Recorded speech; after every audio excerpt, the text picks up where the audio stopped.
भारत पर कब्जा करने की बहुत बड़ी साजिश चल रही है और आज ये अखबार में भी आया हुआ है। आज के अखबार की एक खबर है कि झारखंड में बहुत बड़े पैमाने पे मज़ारें बन रही हैं, दरगाह बन रहा है, पक्का कब्रिस्तान बन रहा है, चर्च बन रहा है, मिशनरी स्कूल बन रहा है, हॉस्पिटल बन रहा है। और ये कहाँ बन रहा है? सार्वजनिक स्थानों पे, ऊसर जमीन पे, बंजर जमीन पे, खेल के मैदान के ऊपर, नदियों के किनारे, पहाड़ियों की जो जगह होती है वहाँ पे, जो जंगल पड़े होते हैं वहाँ पे। ये जो मज़ार, दरगाह, पक्का कब्रिस्तान, चर्च, मदरसा, मिशनरी स्कूल बन रहा है, हाईवे के किनारे बन रहा है, जो नॉर्मल सड़क है उसके किनारे बन रहा है, बड़े प्लान्ड वे में एक एक जगह जो है 10-10 एकड़ जमीन कब्जा हो रही है। कोई आदमी अगर अपना अवैध निर्माण करेगा, अपना घर बनाएगा तो कितना बड़ा बनाएगा? 100 गज का बना लेगा, 200 गज का बना लेगा, 300 गज का बना लेगा। घर बनाने में भी खतरा है कि कल को सरकार गिरा भी सकती है। लेकिन एक बार जब मजार बन गई, दरगाह बन गई, पक्का कब्रिस्तान बन गया, चर्च बन गया, मदरसा बन गया, मिशनरी स्कूल बन गया, हॉस्पिटल बन गया, फिर बुलडोजर चलाने की हिम्मत नहीं पड़ेगी। क्यों? क्योंकि फिर इंटरनेशनल खबर बन जाएगी। अगर मजार, दरगाह, पक्का कब्रिस्तान पे बुलडोजर चलाएंगे, मदरसे पे बुलडोजर चलाएंगे, तो पूरे अरब देशों में अल जजीरा उसको चलाएगा। अगर चर्च के ऊपर बुलडोजर चलाएंगे, मिशनरी स्कूल के ऊपर बुलडोजर चलाएंगे, मिशनरी हॉस्पिटल पे बुलडोजर चलाएंगे, तो बीबीसी पूरे अरब और यूरोप में, पूरे यूरोप में और अमेरिका में वहां बदनाम करेगा भारत को। इसलिए बड़े प्लान्ड वे में ये अवैध निर्माण शुरू हो चुका है। एक और भी कारण है, प्राइवेट घर बनाने में आदमी 100-200 गज जगह कब्जा कर पाएगा, लेकिन चर्च बना के 10-10 एकड़ जगह कब्जा हो रही है। मजार बना के, दरगाह बना के, पक्का कब्रिस्तान बना के 4-4 एकड़, 5-5 एकड़ जगह कब्जा हो रही है। और एक बार अगर मजार बन गई तो बड़ा घेरा बना लिया, बड़ी बाउंड्री बना लिया, बाद में उसमें अपना घर भी बन जाएगा। न मजार टूटेगा न घर टूटेगा। केवल घर बनाए तो घर टूटने की संभावना भी रहेगी। इसी तरीके एक बार अगर बड़ा चर्च बना दिया तो बड़ी बाउंड्री घेर लिया, उसमें अपना घर भी बना लिया, न चर्च टूटेगा न घर टूटेगा। बड़ा हॉस्पिटल बना लिया, उसमें अपने घर भी बना लिया, न हॉस्पिटल टूटेगा न घर टूटेगा। और ये हो क्यों रहा है? क्योंकि हमारे देश में अवैध निर्माण करना गंभीर अपराध नहीं। अभी प्रयाग में, उत्तर प्रदेश के प्रयाग में, सोचिए, योगी जी का इतना अच्छा शासन चल रहा है, योगी जी का इतना खौफ है, इसके बावजूद मदरसे में नोट छापने की मशीन भी मिली और अब बाद में अलगाववादी किताब भी मिली। पूरे भारत के मदरसों में, पूरे भारत के मिशनरी स्कूलों में केवल और केवल भारत को बर्बाद करने की पूरी प्लानिंग चल रही है। भारत के खिलाफ नफरत सिखाया जाता है, भारत के खिलाफ जातिवाद का जहर घोला जाता है, और सबसे बड़ी बात यह, धर्मांतरण का अड्डा बन चुका है। मदरसा धर्मांतरण का अड्डा है, मजार धर्मांतरण का अड्डा है, दरगाह धर्मांतरण का अड्डा है, मिशनरी स्कूल धर्मांतरण का अड्डा है, चर्च धर्मांतरण का अड्डा है। ले देख वहां हो क्या रहा है? केवल और केवल धर्मांतरण कराया जा रहा है और भारत के खिलाफ जहर घोला जा रहा है। और हो क्यों रहा है? उसका दो कारण है। पहला, कठोर कानून नहीं हमारे पास अवैध निर्माण के खिलाफ। दूसरा, विदेशों से फंडिंग हो रही है। अल्टीमेटली वो अवैध निर्माण करते हैं तभी उनको फंडिंग होती है। वो अवैध निर्माण करेंगे नहीं तो फंडिंग होगी नहीं। अब फायदा ये है, अवैध निर्माण करेंगे तो जो फंडिंग आएगी उसमें कुछ बचत भी हो जाएगी। भाई, खाड़ी देशों से मदरसा बनाने के लिए पैसा आ रहा है, दरगाह बनाने के लिए पैसा आ रहा है, पक्का कब्रिस्तान बनाने के लिए पैसा आ रहा है, हवाला के जरिए भी आ रहा है, एफसीआरए के जरिए भी आ रहा है और बैंक के जरिए भी आ रहा है।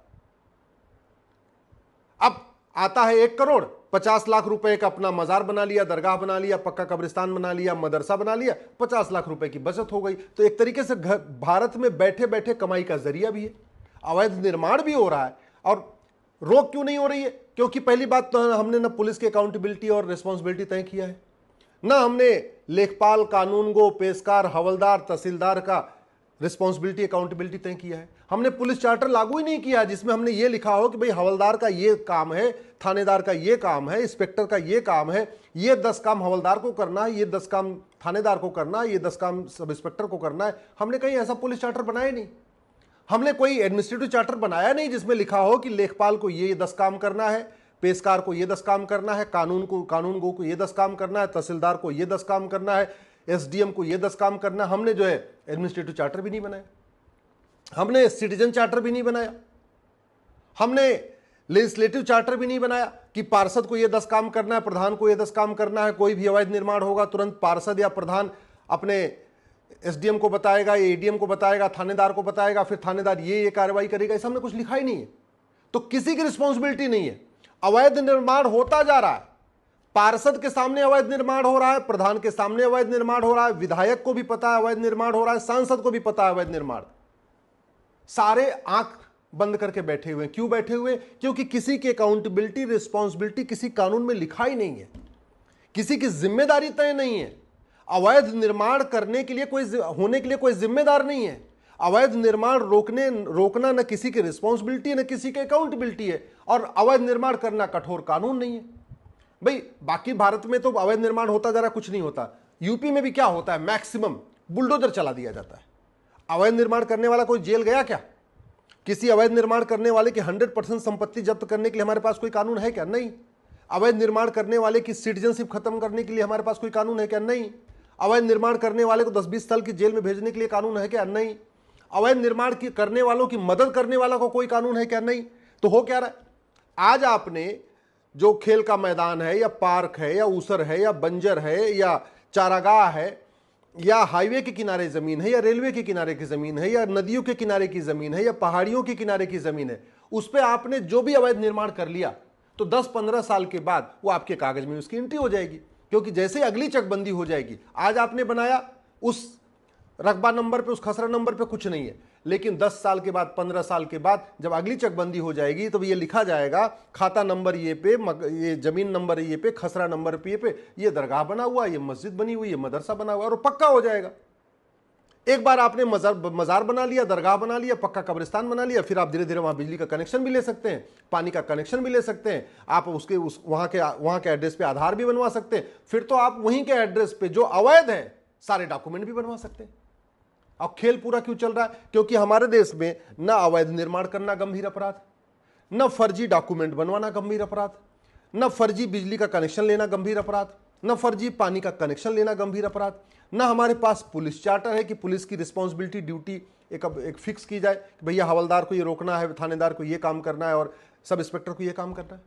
न हमने लेखपाल, कानूनगो, पटवारी, तहसीलदार, एसडीएम, एडीएम की हमने कोई रिस्पॉन्सिबिलिटी, अकाउंटेबिलिटी फिक्स किया।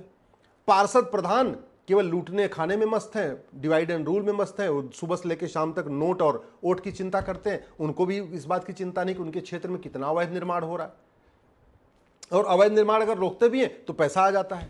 भाई जहां करोड़ों रुपए मजार, दरगाह, मदरसा बनाने के लिए आता है, चर्च बनाने के लिए आता है, मिशनरी स्कूल बनाने के लिए आता है, तो वहां अलग से 10-20 लाख का बजट ये भी आता है कि हवलदार का कैसे मुंह बंद करना है, थानेदार का कैसे मुंह बंद करना है, पेशकार का मुंह बंद करने के लिए क्या करना है, अपना कानूनगो का मुंह बंद करने के लिए क्या करना है, तहसीलदार का मुंह बंद करने के लिए क्या करना है। तो पैसा दे दे के सबका मुंह बंद कर दिया जा रहा है। इसलिए मैं कह रहा हूं ये घटिया कानून भारत को बर्बाद कर देगा, देखते देखते बर्बाद कर देगा।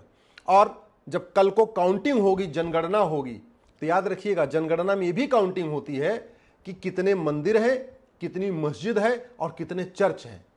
अगली जनगणना में ये पता चलेगा कि भारत में मंदिर कम है, चर्च ज्यादा है और मस्जिद ज्यादा है। मैं आपको गारंटी के साथ कहता हूं, जिस तरीके से अवैध रूप से मजार बन रही है, दरगाह बन रही है और आपका चर्च बन रहा है, मस्जिद बन रही है, अगली जनगणना में मंदिर से ज्यादा भारत में चर्च पाए जाएंगे, मंदिर से ज्यादा भारत में आपके मस्जिदें मिलेंगी। और फिर जब ये मिल गया, फिर तो आप इंटरनेशनली कह सकते हो कि देखो भैया भारत हिंदू राष्ट्र कैसे हो सकता है, भारत में तो मंदिर से ज्यादा चर्च है, भारत में हिंदू से ज्यादा मंदिर से ज्यादा तो जो है आपकी मस्जिद है, तो आप हिंदू राष्ट्र कैसे बना लोगे? हिंदू राष्ट्र तो छोड़िए, भारत बहुत बड़ी बर्बादी की तरफ जा रहा है। क्यों? क्योंकि हमने घटिया कानूनों को बदला ही नहीं है। फंडिंग को हमने, अवैध जो फंडिंग आ रही है उसके खिलाफ कठोर कानून नहीं बनाया है, अवैध निर्माण के खिलाफ कठोर कानून नहीं बनाया।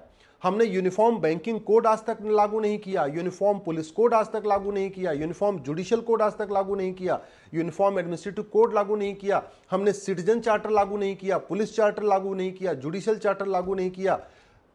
भारत में जो अवैध निर्माण चल रहे हैं इसको हमने गंभीर अपराध घोषित नहीं किया।